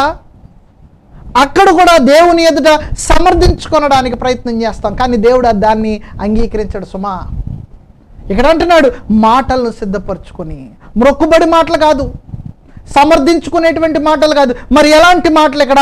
ఒప్పుకోలు మాటలు, క్షమాపణ కోరేటువంటి మాటలు. దేవుణ్ణి క్షమించమని అడిగేటువంటి మాటలు ఆయన మన యొద్ద నుండి ఆశపడుతున్నాడు. మా పాపములన్నిటినీ పరిహరించు, మమ్మును క్షమించు. మా పాపములను పరిహరించి మమ్మను క్షమించు. ఇటు రీతిగా దేవుని సన్నిధానంలో మనము ఆయన వైపునకు తిరగగలం. దేవునికి విరోధముగా మన హృదయములు ఉన్నప్పుడు దేవుని వైపు తిరగాలంటే మొట్టమొదటగా మన పాపములను మనము ఒప్పుకొని క్షమించమని దేవుని సన్నిధానంలో మనము దేవుణ్ణి అడగవలసినటువంటి వారమై ఉన్నాము. దినవృత్తాంతములు మొదటి గ్రంథం 2వ గ్రంథము చూద్దాం. క్షమించండి, దినవృత్తాంతములు 2వ గ్రంథము 7వ అధ్యాయం 14వ వచనం. నా పేరు పెట్టబడిన నా జనులు తమ్ము తాము తగ్గించుకొని ప్రార్థన చేసి నన్ను వెదికి తమ చెడు మార్గములను విడిచిన ఎడల ఆకాశము నుండి నేను వారి ప్రార్థనను విని వారి పాపమును క్షమించి వారి దేశమును స్వస్థపరచుదును. ఎలాగంటున్నాడు? తగ్గించుకొని ప్రార్థన చేసి, దేవుని సన్నిధానంలో తగ్గించుకొని ప్రార్థన చేసి ఆయన్ను వెదకి చెడు మార్గమును విడిచిన ఎడల అప్పుడు ఆయన ప్రార్థన ఆలకిస్తానంటున్నాడు. This is the first step for forgiveness. ప్రియ సహోదరి సహోదరులారా, మనము దేవుని సన్నిధానంలో ఒప్పుకొన్నటువంటి పాపములు ఒకవేళ మన హృదయంలో ఉన్నట్లయితే, అవి ఇంకనూ వాటిని గూర్చి మనం ఇంకా దేవుని సన్నిధానంలో ఒప్పుకొననట్లయితే, దేవుడు మన యొక్క ప్రార్థనను ఆలకించడనేటువంటి సంగతిని మనం గ్రహించాలి. మన హృదయంలో ఉన్నటువంటి పాపములను మనం ఒప్పుకోవాలి. యోహాను రాసిన మొదటి పత్రిక 1వ అధ్యాయము 9వ వచనంలో అన్నాడు, మన పాపములను మనము ఒప్పుకొని ఎడల ఆయన నమ్మదగిన వాడు నీతిమంతుడు కనుక తన కుమారుడైనటువంటి యేసుక్రీస్తు యొక్క రక్తంలో మన పాపములను కడిగి మనల్ని పవిత్రపరుస్తాడు అంటున్నాడు. మనం పవిత్రులుగా ఉన్నప్పుడే దేవుడు మన యొక్క ప్రార్థనను ఆలకిస్తాడనేటువంటి సంగతిని మనం జ్ఞాపకం ఉంచుకోవాలి. ఇక్కడ అంటున్నాడు, చూడండి ఏమంటున్నాడు, నేను వారు విడిచిన చెడు మార్గములను విడిచినట్లయితే నేను వారి ఆకాశము నుండి నేను వారి ప్రార్థన విని వారి పాపమును క్షమిస్తాను.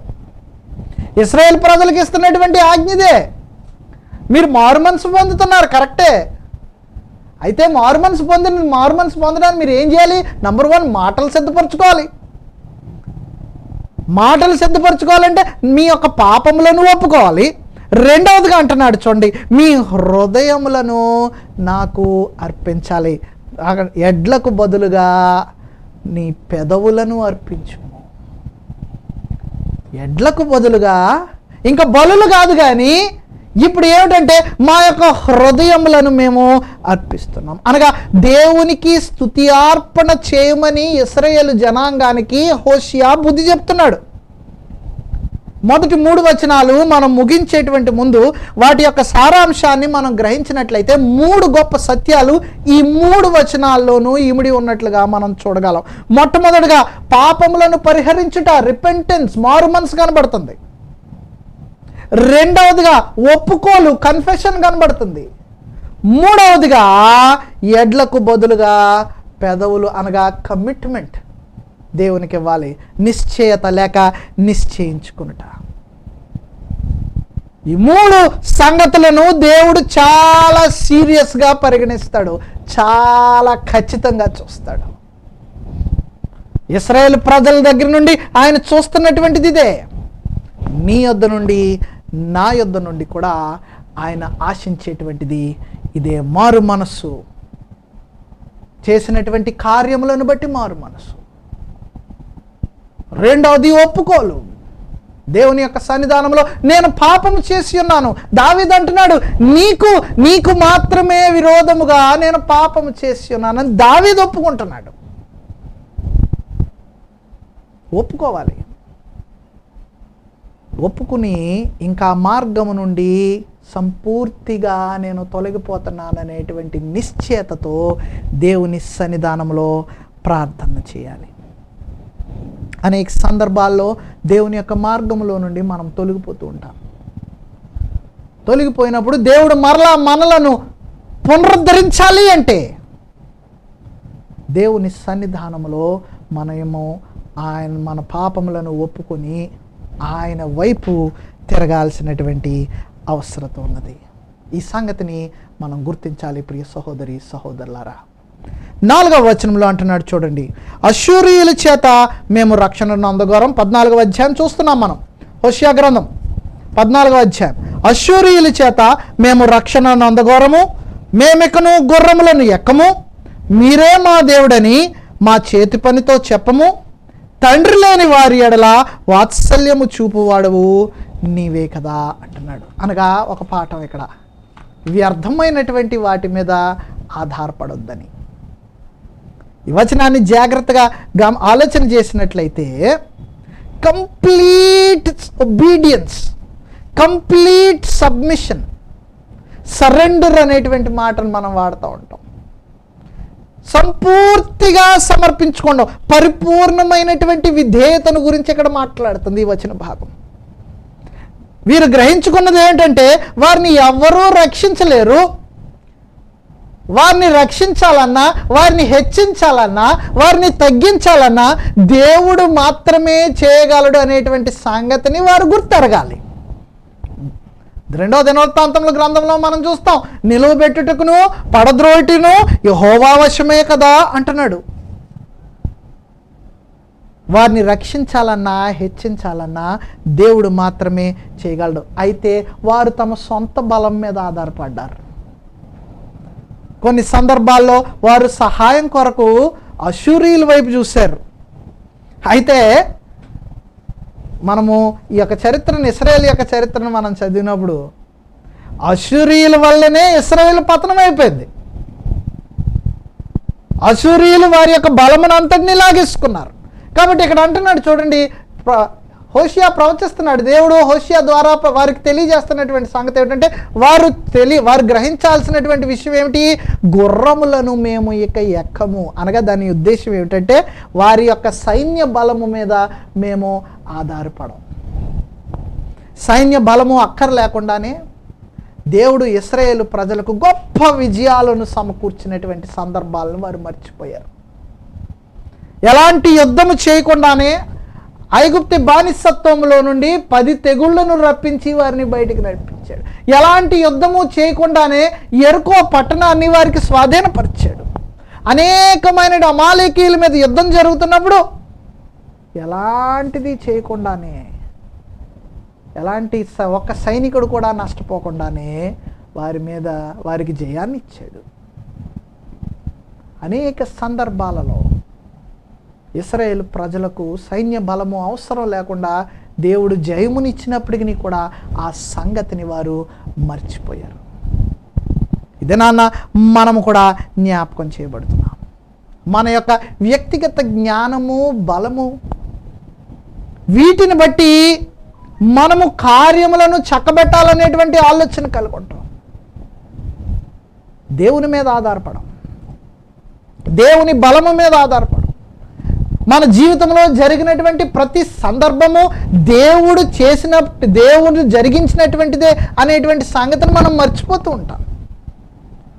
మర్చిపోయి ఇదంతా నా బలం వల్ల, నా జ్ఞానం వల్ల, నా కష్టం వల్ల కలిగిందని అనుకుంటూ ఉంటాం. మనం జ్ఞాపకం చేయబడుతున్నాం ప్రియ సహోదరి సహోదరులారా. గుర్రములను మేము ఇక ఎక్కము అని ఇక్కడ ఇశ్రాయేలు చెప్పవలసినటువంటి మాటలను బట్టి నాకు జ్ఞాపకం చేయబడుతున్నటువంటి మాట ఏమిటంటే, మనకి జ్ఞాపకం చేయబడుతున్నటువంటి మాట ఏమిటంటే దేవుని మీద మనము ఆధారపడాలి. అయితే ఇతర వాటి మీద ఆధారపడడం అది దేవునికి విరుద్ధమైనది అనేటువంటి సంగతిని మనం గ్రహించాలి. ఇర్మియా గ్రంథం 10వ అధ్యాయాన్ని చూద్దాం. ఇర్మియా గ్రంథము 10వ అధ్యాయం 23వ వచనాన్ని మనం చూసినట్లయితే, యెహోవా తమ మార్గములను ఏర్పరచుకొనుట మనుష్యుల వశములో లేదనియు, నరుల వశములో లేదనియు, మనుష్యులు తమ ప్రవర్తన యందు సన్మార్గమును ప్రవర్తించుట వారి వశములో లేదనియు నేను ఎరుగుదును. దేవుడు సెలవిస్తూ ఉన్నాడు నేరుగా. నేరుగా సెలవిస్తున్నటువంటి సంగతి ఏమిటంటే మనుష్యుడు తన జ్ఞానమును బట్టి ఏమీ చేయలేడు. సామెతల గ్రంథం 2వ అధ్యాయం 1 ఎదుట సరైనదిగా కనబడి మార్గము కలదు కానీ తుదకు అది ఎక్కడ తీసుకెళ్తుంది అంటున్నాడంటే మరణంలోనికి, నాశనంలోనికి తీసుకుని వెళ్తుంది. కనుక నీవు దేవుని మీద ఆధారపడవలసినటువంటి వాడివే. ఎందుకంటే సమస్తమును చేయగలిగినటువంటి వాడు ఆయనే. ఆయన మీద ఎప్పుడైతే మనం ఆధారపడతాం, ఎఫ్సీలకు రాసినటువంటి పత్రిక 3వ అధ్యాయం 20-21 వచనంలో అంటున్నాడు, మనలో కార్యసాధకమైన తన శక్తి చొప్పున తన శక్తిని మనలో ఉంచాడు, మనం అడుగు వాటికంటేను ఊహించు వాటికంటేను అత్యధికముగా ఆయన చేయగలడు అనేటువంటి సంగతిని. కాబట్టి దేవుని మీద ఆధారపడాలి వారు చేయాల్సినటువంటి పని. తర్వాత అంటున్నాడు, మా చేతి పైన ఆయన విగ్రహములను మేము పూజించము. మనం ఇంతకుముందు మాట్లాడుకున్నాం, దేవుని కంటే మొదటి స్థానం దేనికి ఇచ్చినప్పటికీ అది విగ్రహమే. తర్వాత అంటున్నాడు, తండ్రి లేని వారిపై వాత్సల్యము చూపువాడువు నీవే కదా, అనగా వారి పక్షమున పోరాడేటువంటి వాడువు నీవే కదా. తండ్రి లేని వారి పట్ల దేవుడు వారికి తండ్రిగా నిలవబడతాడనేటువంటి సంగతిని మనం గ్రహించాలి. దేవుడు వారి పక్షము నుండి వారిని నడిపిస్తాడు అనేటువంటి సంగతిని మనం గ్రహించాలి. కీర్తనల గ్రంథము 10వ కీర్తన, కీర్తనల గ్రంథము 10వ కీర్తన 18వ వచనమును మనం చూసినట్లయితే 10వ కీర్తన 18వ వచనంలో అంటున్నాడు, తండ్రి లేని వారికి నలిగిన వారికి న్యాయము తీర్చుటకై నీవు వారి హృదయము స్థిరపరిచితివి, చెవియొగ్గి ఆలకించితివి. ఏ రీతిగా అయితే తండ్రి లేని వారి పట్ల నీవు వాత్సల్యమును చూపుతావో అలాగనే మా పట్ల కూడా నీ యొక్క వాత్సల్యత కనుపరచు తండ్రి అని వారు ప్రార్థించవలసినటువంటి వారై ఉన్నారు. దేవుడు ఒక్కడే వారిని ప్రేమించగలడని, దేవుడు ఒక్కడే వారిని కరుణించగలడని, నడిపించగలడని వారు గుర్తించాలి. ఈ సంగతిని హోషేయ వారికి జ్ఞాపకం చేస్తున్నాడు. అనగా అన్ని విషయంలోనూ సమస్తమును దేవునికి అప్పగించి ఆయన సహాయము కొరకు వారు కనిపెడుతూ ఉండాలి. ఇది వారు చేయవలసినటువంటి పని, మనము చేయవలసినటువంటి పని కూడా. అన్ని విషయంలోనూ ఈ విధమైనటువంటి హృదయము, ఈ విధమైనటువంటి మారు మనసు కలిగినట్లయితే, దేవుని వైపు ఇశ్రాయేలు ప్రజలు తిరిగినట్లయితే, ఇట్టి మారు మనసుతో కూడినటువంటి హృదయంతో వారు దేవుని వైపు తిరిగినట్లయితే వారికి కలిగేటువంటి అభివృద్ధిని గురించి ఇక్కడ మాట్లాడుతున్నాడు. మారు మనసు యొక్క బహుమానమును గురించి ఇక్కడ తెలియజేస్తున్నాడు. మనం చూద్దాం ప్రియులారా, మారు మనసు యొక్క బహుమానము ఏమిటో, వారిని ఏ రీతిగా వారు వారి యొక్క మారు మనసు దేవుని యొక్క ఉగ్రతను వారి యొద్ద నుండి దూరపరుస్తుంది. ఈ వచనంలో మనం చూసినట్లయితే దేవుడు వారి యొక్క మారు మనసును అంగీకరించినట్లుగా మనం ఇక్కడ చూస్తున్నాం. చాలా చక్కటి మాటలు ఆ తర్వాత రాయబడి ఉన్నాయి. 5వ వచనం నుండి మనం చూసినట్లయితే 4వ వచనం 2వ భాగంలో నుండే దేవుని యొక్క ప్రేమ అక్కడ వెల్లడి చేయబడుతున్నట్లుగా, తిరిగి మరలా వారిని ఆయన బిడ్డలుగా చేసుకున్నటకు ఆయన సిద్ధముగా ఉన్నట్లుగా మనం చూస్తున్నాం. దేవుని యొక్క ఉగ్రత నుండి మనలను రక్షించేటువంటిది ఆయన కృప, ఆయన కనికరము మాత్రమే. ఈ సంగతిని మనం జ్ఞాపకం ఉంచుకోవాలి. ఇంక వారు జారిపోకుండా, పడిపోకుండా వారిని నిలబెడతానంటున్నాడు. వారి యందు ఆయన ఉంటానంటున్నాడు, వారు ఆయన యందు ఉంటారనేటువంటి సంగతిని తెలియజేస్తున్నాడు. కొరింథీయులకు రాసినటువంటి 2వ పత్రిక 5వ అధ్యాయం, కొరింథీయులకు రాసినటువంటి 2వ పత్రిక 5వ అధ్యాయం 21వ వచనం, ఎందుకనగా మనం ఆయన యందు దేవుని నీతి అగునట్లు పాపమెరుగని ఆయనను మన కోసము పాపముగా చేశాను. మనము ఆయన యందు దేవుని నీతి అగునట్లు, క్రైస్తవులైన మనలను దేవుడు తన కుమారుడైనటువంటి యేసుక్రీస్తు ప్రభువు ద్వారా నీతిమంతులుగా చేయడానికి తన కుమారుని మీద మన పాపములను మోపి ఉన్నాడు. ఆయనను బట్టి నీవు నేను నీతిమంతులుగా ఎలాగైతే తీర్చబడి ఉన్నామో అలాగనే ఇక్కడ ఇశ్రాయేలు ప్రజలు వారు ఇప్పుడు దేవుని చేత ఆదరించబడాలంటే వారు చేయాల్సినటువంటి కార్యం ఏమిటంటే ఆయన యందు నీతిమంతులుగా వారు జీవించడానికి వారు తీర్మానించుకోవాలి. తర్వాత అంటున్నాడు చూడండి, ఇక్కడ 14వ అధ్యాయంలో అంటున్నాడు, వారి మీద నా కోపము చల్లారెను, మనస్ఫూర్తిగా వారిని స్నేహితును. 5వ వచనంలో తెలియజేస్తున్నాడు, చెట్టునకు మంచు ఉన్నట్లు నేను అతనికి ఉందును, తామర పుష్పము పెరుగునట్లు అతడు అభివృద్ధి నొందును. దేవుని యొక్క తోడు, దేవుడు తోడై ఉన్నప్పుడు కలిగేటువంటి అభివృద్ధి ఇక్కడ మనం గమనిస్తున్నాం. దేవుని యొక్క తోడు మనకున్నప్పుడు మనకు కలిగేటువంటి అభివృద్ధి. తండ్రి తన పిల్లలను చూసుకున్నట్లుగా దేవుడు వారిని ఆదరిస్తానంటున్నాడు. వారి జీవితం ఎలాగుంటుంది అంటున్నాడంటే, తామర పుష్పము అంత మనోహరముగాను, లెబనాను దేవదారు వృక్షమంత గంభీరముగాను, ప్రశస్తముగాను దేవుని వాక్యములో వారు వేరుపారై ఉంటారు.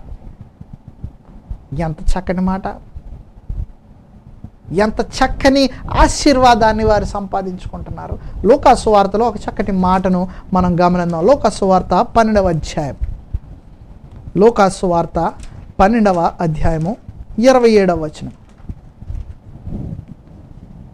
పువ్వులు ఎలాగూ ఎదుగుచున్నవో ఆలోచించుడి, అవి కష్టపడవు, వడుకవు, ఆయనను తన సమస్త వైభవంతో కూడిన సొలొమోను సైతము వాటిలో ఒకదాని వలనైనను అలంకరింపబడలేదని మీతో చెప్పుచున్నాను. ఎంత గొప్ప పోలిక,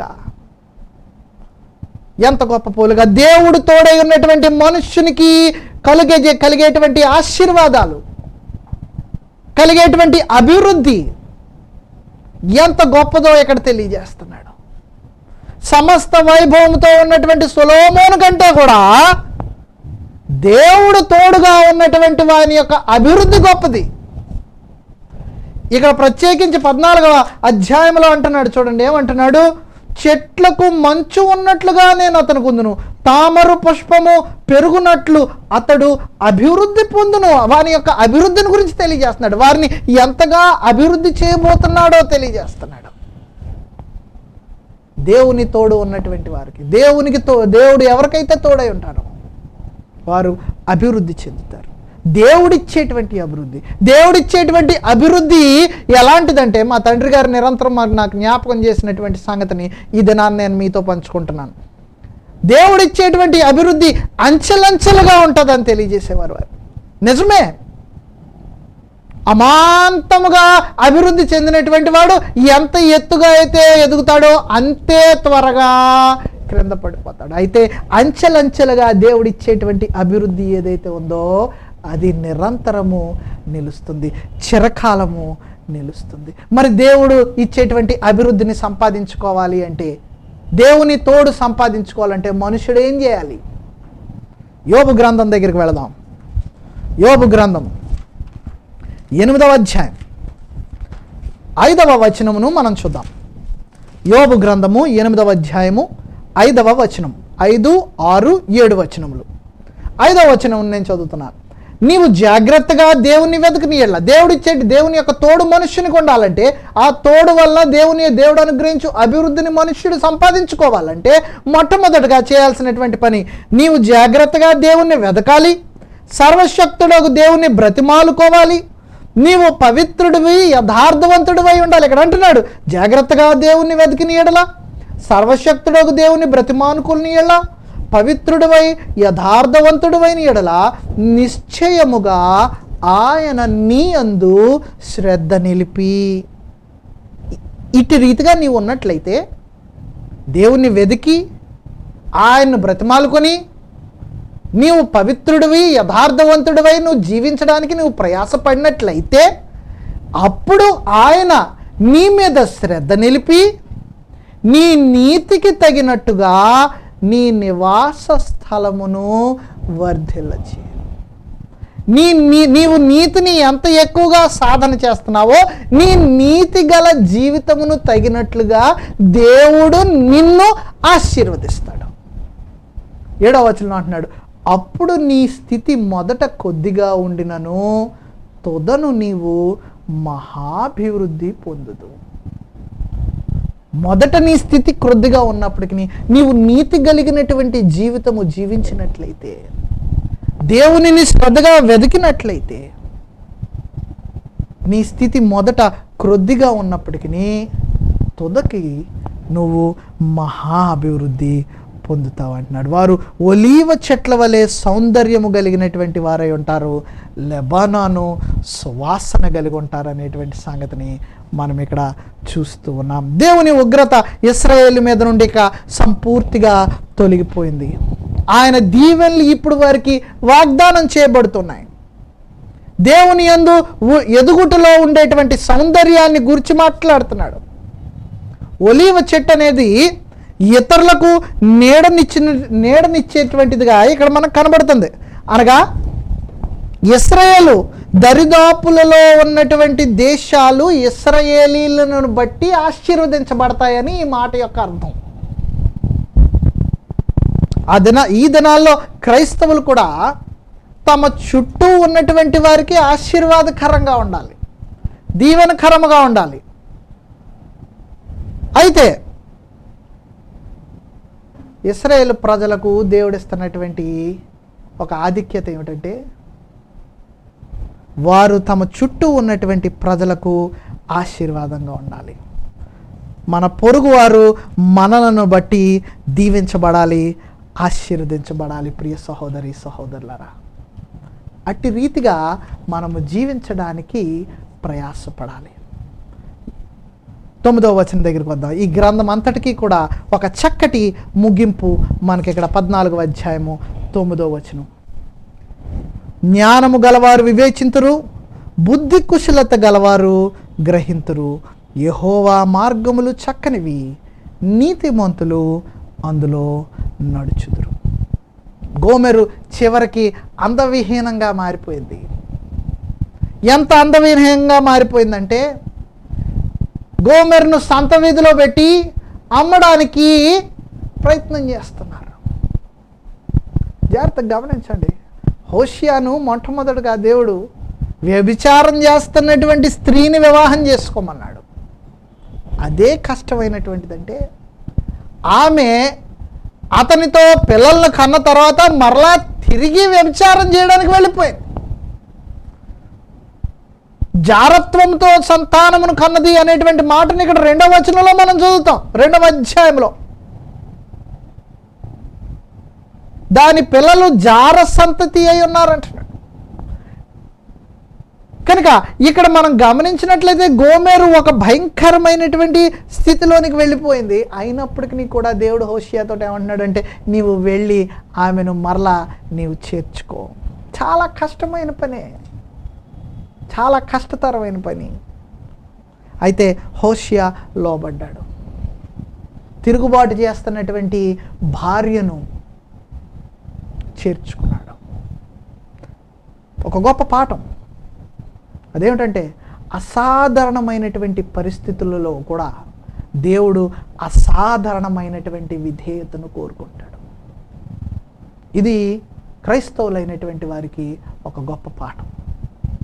మన జీవితంలో అసాధారణమైనటువంటి పరిస్థితులు ఉన్నప్పటికీ కూడా, భయంకరమైనటువంటి పరిస్థితులు ఉన్నప్పటికీ కూడా దేవునికి మనము విధేయత కనుపరచలేము ఈ స్థితిగతుల్లో అని ఒకవేళ మనుష్యునికి ఉన్నటువంటి బుద్ధిని బట్టి మనుష్యునికి ఆ ఆలోచన కలిగినప్పటికీ కూడా అలాంటి సమయాల్లో కూడా దేవుడు తన బిడ్డల నుండి విధేయతను ఆయన ఆశిస్తాడనేటువంటి సంగతిని మనం గ్రహించాలి. అసాధారణమైనటువంటి పరిస్థితుల్లో అసాధారణమైనటువంటి విధేయతను హోషియా కనుపరిచాడు. ఇశ్రాయేలు జనాంగము వారి మీదకు నాశనం రాబోతున్నదని తెలిసినప్పుడు, ఇంకా వారి మీద కలగబోయేటువంటి తీర్పును గురించి వారికి స్పష్టంగా తెలియజేయబడినప్పుడు వారు విధేయత, ఎలాంటి విధేయత కనపరిచారంటే అసాధారణమైనటువంటి విధేయత కనపరిచారు. తమ పాపములను వారు ఒప్పుకున్నారు. ఇంకా మేము ఎడ్లను బలిగా అర్పించం, కానీ మమ్మును మేమే అర్పణగా మేము అర్పించుకుంటున్నాం, మా హృదయాలను అర్పించుకుంటున్నాం. రోమీలకు రాసినటువంటి పత్రిక 12వ అధ్యాయము అపోస్తలుడైనటువంటి పౌలు తెలియజేస్తున్నటువంటి మాటను మనం జ్ఞాపకం చేసుకుందాం. 12వ వచనంలో అంటాను, 12వ అధ్యాయం 1-2 వచనాలు. కాబట్టి సహోదరులారా, పరిశుద్ధమును దేవునికి అనుకూలమునునైన సజీవ యాగముగా మీ శరీరములను ఆయనకు సమర్పించుకొనుడని దేవుని వాత్సల్యమును బట్టి మిమ్మును బతిమాలుకొనుచున్నాను. ఇట్టి సేవ యుక్తమైనటువంటిది. ఇట్టి సేవ యుక్తమైంది. ఎందుకు? మీ యొక్క జీవితాన్ని ఒక సజీవ యాగముగా దేవునికి సమర్పించుకోవాలి. ఇదే నీవు చేయవలసినటువంటి పని. నీవు దేవునికి సమర్పించుకున్నట్లయితే దేవుని యొక్క తోడు నీకు ఉంటుంది. దేవుని యొక్క ఆశీర్వాదములు నీకును, నీ సంతానమునకును, నీ పిల్లలకును అనుగ్రహించబడతాయి. అంత మాత్రమే కాదు, ఈ లోకములోనే కాదు, ఈ లోకమును విడిచి వెళ్ళిపోయినప్పుడు దేవునితో నిరంతరమును నీవు సంతోషముగా ఉండేటువంటి ఒక ధన్యకరమైనటువంటి స్థితిలో దేవుడు నిన్ను నన్ను ఉంచబోతున్నాడు. 2వ వచనంలో అంటున్నాడు చూడండి, మీరు ఈ లోక మర్యాదను అనుసరింపక, ఈ లోకము జీవించినట్లుగా, ఈ లోకము నడిచేటువంటి మార్గములో మీరు నడువక ఉత్తమమును అనుకూలమును సంపూర్ణమునై ఉన్న దేవుని చిత్తమేదో పరీక్షించి తెలుసుకున్నట్లు మీ మనస్సు మారి నూతన మొగుట వలన రూపాంతరము పొందుడి. మీ మనస్సులను మార్చుకొనండి.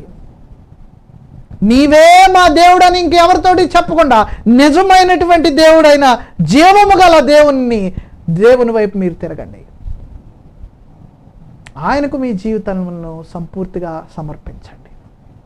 అప్పుడు ఆయన మీకు తోడై ఉంటాడు అనేటువంటి సంగతిని హోషియా గ్రంథములో ఇశ్రాయేలు ప్రజలకును,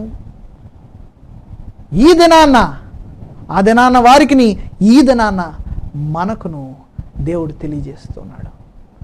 దేవుని వైపు తిరుగుట మనుష్యుడు చేయాల్సినటువంటి పని. ఒకవేళ అతడు పాపంలో జీవిస్తున్నట్లయితే, ప్రతివారు పాపం ఏదో ఒక సందర్భంలో పాపం చేస్తున్నారు. యోహాను రాసిన మొదటి పత్రిక 1వ అధ్యాయం 5వ వచనంలో అన్నాడు, మనలో పాపం లేదని మనం చెప్పుకుని మనమే మోసపుచ్చుకుంటున్నామని. మనుష్యులము ఏదో ఒక సందర్భంలో మనము దేవునికి విరోధముగా పాపం చేస్తూనే ఉన్నాం.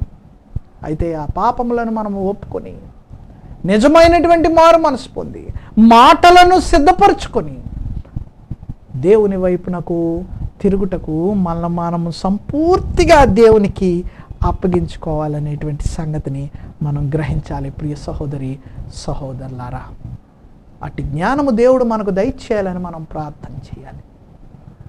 అయితే ఇంకను ఎవరైతే తమ యొక్క పాపములను ఇంకను ఒప్పుకొనక ఇంకను పాపంలోనే జీవిస్తూ ఉన్నారో, యేసుక్రీస్తు ప్రభువుని తమ యొక్క రక్షకునిగా అంగీకరింపక, దేవుని యొక్క తోడును దేవుని యొక్క సహాయమును వారు ఎరుగక, దేవునితో ఉండుట వల్ల కలిగేటువంటి ఆశీర్వాదములను గూర్చి ఈ లోకమును విడిచి వెళ్ళిన తర్వాత కూడా పొందేటువంటి గొప్ప దీవెనల గురించి ఎరుగకు ఉన్నారు. వారికి ఒక గొప్ప తరుణం ఏమిటంటే, విన్నటువంటి వాక్యం ముందు విశ్వసించి మారు మనసు పొంది యేసుక్రీస్తు ప్రభువుని సొంత రక్షకునిగా అంగీకరించి పాప క్షమాపణ నిమిత్తము బాప్తిసం పొందినట్లయితే ప్రభు చేత ఆయన సంఘములోనికి నీవు చేర్చబడినటువంటి వాడివై ఆత్మ సంబంధమైనటువంటి ఆశీర్వాదములను, శరీర సంబంధమైనటువంటి ఆశీర్వాదములను కూడా నీవు సంపాదించుకొనడానికి దేవుడు తన కుమారుడైనటువంటి యేసుక్రీస్తు ప్రభు ద్వారా ఒక గొప్ప మార్గమును మీ ముందు ఉంచి ఉన్నాడు అనేటువంటి సంగతిని కూడా గ్రహించవలసిందిగా మిమ్మల్ని బ్రతిమాలుకొంచున్నాం. ఈ సమయంలో ఒకవేళ మీరు ఇంకను బాప్తిసం పొందినట్లయితే మేము చెప్పినటువంటి ఈ యొక్క దేవుని యొక్క వాక్యాన్ని బట్టి మీ హృదయంలో ఇంకను ఏమన్నా ప్రశ్నలు ఉన్నట్లయితే వాటిని గురించి జవాబుల కొరకు తప్పకుండా మమ్మల్ని సంప్రదించండి. లేదా మీ దగ్గరలో ఉన్నటువంటి క్రీస్తు సంఘమును మీరు సంప్రదించినట్లయితే వారు మీ యొక్క ప్రశ్నలకు జవాబులను వారు ఇచ్చుట ద్వారా మీ యొక్క అనుమానాలను వారు నివృత్తి చేసి రక్షణ మార్గమును మీకు చూపగలుగుటకు వారు సహాయం చేస్తారనేటువంటి సంగతిని మీకు తెలియజేస్తున్నాను. ఆలస్యం చేయకండి. ఇదే అనుకూల సమయము, ఇదే రక్షణ దినము. ఇప్పటి వరకు మీరందరూ దేవుని యొక్క వాక్యమును విన్నందుకు మీ అందరికీ మా యొక్క వందనములు నేను తెలియజేస్తున్నాం. ప్రార్థన చేసుకుందాం. మహోన్నతుడు పరిశుద్ధుడైన మా పరమ తండ్రి, ఘనమైన శ్రేష్టమైన మీ నామమును బట్టి మీకు వందనములు, స్తుతులు, స్తోత్రములు చెల్లించుకొంచున్నాం. మా దేవ, మా నాయన, ఈ సమయంలో మీ వాక్యమును మేము ధ్యానం చేసి, మా తండ్రి మీ చిత్తమును మా పట్ల మేము గుర్తెరిగినటువంటి వారమై, మీ చిత్తానుసారముగా మేము నడుచుకొనగలుగుటకు మీ కృపా సహాయములను మీరు మాకు దయచేయమని వేడుకొంచున్నాం. మా దేవ, మా ప్రభ, మా నాయన, సమాజముగా మేము పోచున్నప్పటికీ ఇటు రీతిగా ఈ మాధ్యమము ద్వారా మా తండ్రి మేమందరమును కూడి మిమ్మను ఆరాధించగలిగేటువంటి తరుణాన్ని మీరు మాకు దయచేశారు. మీకు వందనాలు. మా దేవ, మా నాయన, ఈ దినమున మేము ధ్యానం చేసినటువంటి వాక్య భాగమును బట్టి మా పట్ల మీ యొక్క చిత్తమును మేము గుర్తెరిగినటువంటి వారమై, మీ చిత్తానుసారముగా మేము నడుచుటకును, మా నాయన మీ చిత్తమును మా జీవితంలో జరిగించబడుటకు తండ్రి నిరంతరము మీ వైపు మా హృదయములను తిప్పి, మా తండ్రి మేము మీ మీద ఆధారపడి, తద్వారా తండ్రి మీ యొక్క ఆశీర్వాదములను, మీ యొక్క సహాయమును, మరి విశేషముగా మీ యొక్క తోడును తండ్రి మా నాయన మేము సంపాదించుకొని అటు రీతిగా భూమి మీద జీవించిన కాలంలో మేము మీకు అంగీకార యోగ్యముగా జీవించగలిగేటువంటి తరుణమును మీరు మాకు దయచేయమని వేడుకొంచున్నాం. మా తండ్రి, ప్రకటించబడినటువంటి వాక్యము నిష్ప్రయోజనము కాకుండా మా తండ్రి మా జీవితములను మీ యొక్క వాక్యానుసారముగా మేము సరిదిద్దుకొని రీతిగా తండ్రి తగినటువంటి జ్ఞానమును మీరు మాకు దయచేయండి. ఘనమైన మా దేవ, మా స్థానిక సంఘమును మీరు దీవించండి, ఆశీర్వదించండి. మా తండ్రి, మా ప్రభ, ఆయా ప్రాంతంలో ఉన్నటువంటి ప్రతి వారిని మీరు దీవించమని వేడుకుంటున్నాం. మా దేవ, ఈ సమయంలో తండ్రి నా నాయన ఈ ప్రార్థనలో ఏకీభవించుచున్నటువంటి ప్రతి వారిని మీరు జ్ఞాపకం చేసుకోండి. వారికి ఉన్నటువంటి అవసరతలు మీ దృష్టికి మరుగా లేవు కనుక, మీ చిత్తమైనట్లయితే, మీ దృష్టికి అంగీకారమైనట్లయితే వారి యొక్క అవసరతలను మీరు తీర్చి, మా తండ్రి వారి యొక్క ప్రాణములను, వారి యొక్క హృదయములను మీరు తెప్పరిల్ల చేయమని వేడుకొంచున్నాం. ఘనమైన మా తండ్రి, అలాగనే తండ్రి మా నాయన ఆయా ప్రాంతంలో ఎక్కడైతే క్రీస్తు సంఘ సత్యారాధన జరుగుచూ ఉన్నదో ఆ ప్రాంతములను, ఆ సంఘములను మీరు దీవించి ఆశీర్వదించండి. మా దేవ, మా ప్రభ, మీ దాసులు మీ యొక్క వాక్యమును ప్రకటించుచుండగా వారికి మీరు తోడై ఉండమని వేడుకొనుచున్నాం తండ్రి. ఘనమైన మా తండ్రి, మా నాయన, అలాగనే మా దేశం నిమిత్తం, మా రాష్ట్రం నిమిత్తం మేము ప్రార్థన చేయించున్నాం. మా దేశమును, రాష్ట్రమును దీవించండి, ఆశీర్వదించండి. మా తండ్రి, మా దేశము పైన అలాగనే ప్రపంచము మీదను మా నాయన మరి అలుముకున్నటువంటి ఈ యొక్క కరోనా వైరస్ నిమిత్తమై మీ సన్నిధానంలో విజ్ఞాపన చేయించున్నాం.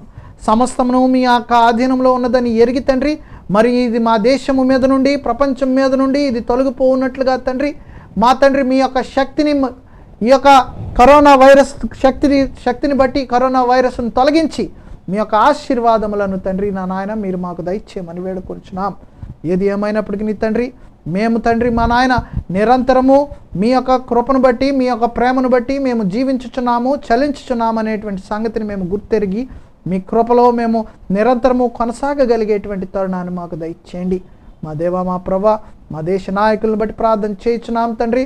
వారు మాకు చక్కటి పరిపాలన అందించగలిగినటువంటి జ్ఞానమును మీరు వారికి అనుగ్రహించండి. వారిని, వారి కుటుంబాలని దీవించండి, మీరు బలపరచమని వేడుకొనుచున్నాం తండ్రి.